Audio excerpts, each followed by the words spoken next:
that takes us to the Rockets. I see you have a bolded question, so I'm going to ask that one. Will Alperen Sengun or the and would be exciting, Jalen Green get an extension? Both extension eligible. We've seen some extensions flying around. Franz can get one. What are we doing? So I wanted to kind of lay this out as they're not going to get, I mean, if this is Houston's plan, is to either trade for a bigger name to consolidate, because they have this isn't an insult. They are so deep. They're almost too deep. Yeah. Like they just have so many names that warrant playing time. So if they want to make a consolidation trade, or if they want to have cap space, which they can get up to like over 60 million next year, that involves not keeping Jalen Green, but you can hold on, and it involves renouncing Alperen Sengun as well. But like you can get to max money while holding on to Alperen Sengun's cap hold. And that's what this is all about, is the magic of cap holds. Now, Alperen Sengun, his restricted free agency hold is like going to be 16 to 17 million next year.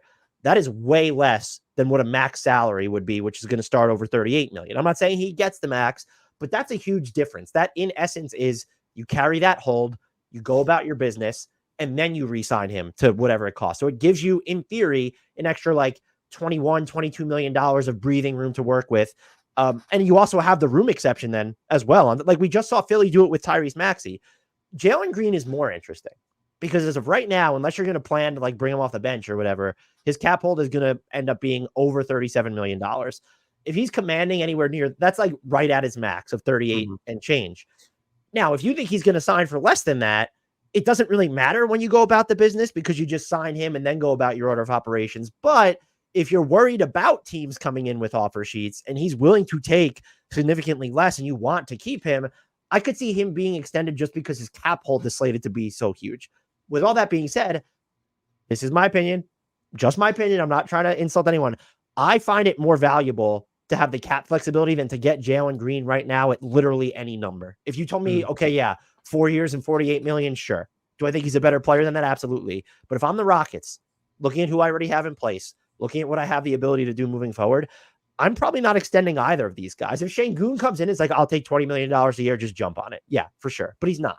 And so they're not going to extend these guys, would be my prediction, because they want that flexibility next summer. And it's also, they might want that flexibility in season of, if there is a trade or a target that we like, they are so much harder to move if they are extended and you're dealing with the poison pill provision. And so the Rockets are, I'm not saying they played the patient approach this offseason. And so people could say they want to see all of these guys develop together. Yeah, sure.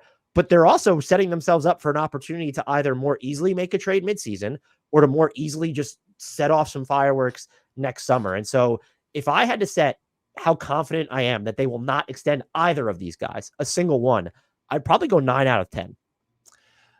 I just wonder, like, what happened that teams just maybe Tyrese Maxey is going to be like the restoration of sanity in situations like this. Like, what happened to where teams just don't use restricted free agency like for what it's for anymore? You know, like the leverage you have, it's just like, so the worst case scenario, like I guess the worst case is you piss these guys off, that, you know, you ruin the relationship because they don't get their money a year ahead of schedule, which is like, I don't know, when's the last, I'm sure there are instances where that was true, where a team didn't extend somebody early and they were really mad about it. And it like ended up in ruining the relationship. They part ways for that reason. Like probably that's out there. I can't remember. I'm sure people will remind us, but like Gordon Hayward.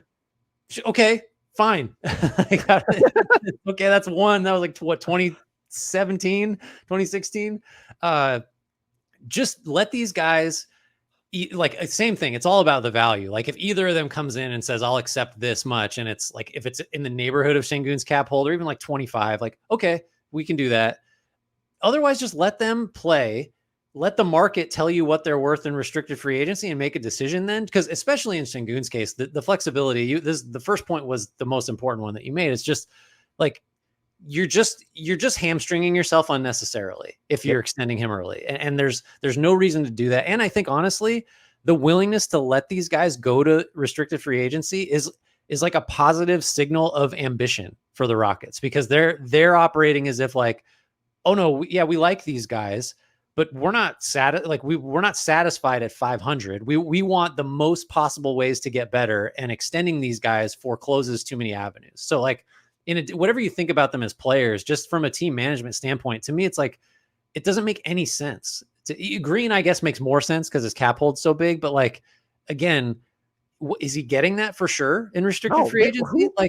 Just restricted, who's giving Jalen Green he's not a max player. Like, the season starts before the All-Star break, guy. Like, no one's going to max out, max him, give him a max offer sheet. And if they do, you're at that point.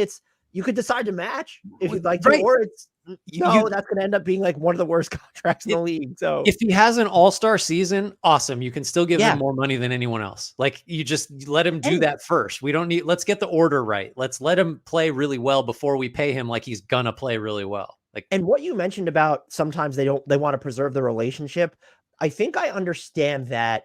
There are two scenarios in which I understand that is if you're not going to have flexibility anyway, like you're not obliterating cap space and they're not someone you're going to trade. And then two, if they're just kind of this no-brainer, or rather if they're not a no-brainer max and there's like, you're getting a number that you're comfortable with and you see them making more by waiting. But if it's a matter of like, if Jalen Green wants $30 million a year, that's not a no-brainer contract for the Rockets. Again, super talented scorer. I don't actually mean to, deprecate how good he is, but like, that's not an easy right now. If you want to be at that level, go through next season. And you mentioned Tyrese Maxey. I wondered, like, was he going to get any sort of a solid for waiting in the form of a player option? Because that might be another way teams justify extensions for the non-superstar guys is, we didn't have to put in a player option. Player options aren't really, Keith Smith wrote about this, they're not really standard in a rookie scale deal anymore anyway. Mm-hmm. And so Tyrese Maxey didn't get one by waiting. And he's better than, more valuable, I'd argue, than both of these guys, just because Sengun might be better, but the sample size with Maxey of being this level of player is just larger. Maybe that's on the Rockets for taking too long to get to Sengun. But even if you want, like, let's use the Timberwolves as an example, is just if they could have been in a position to get cap space this year, like, I would have, don't extend Anthony. I would just tell him we're going to pay you. Like, there's nothing we're going to pay you and it'll happen over the summer. So I'm with you. I don't understand why. Now, if you want to get into whether there should be a restricted free agency or whether there should be a draft, it's a separate discussion. The way that the rules are set up now, I don't understand why more teams aren't willing to go. What I'm going to predict is the route of the Rockets, which is, we're going to make these dudes wait. And look, neither of them are no-brainer maxes to begin with. And so we want to know how valuable they are for another year, and then we'll let the market set their value. Or maybe they just come to terms with, they know they're going to be sitting around with their cap hold, and then they'll get maxed out or get money like Maxey did after the Rockets go about their business. Look, flip it real quick and frame the question this way.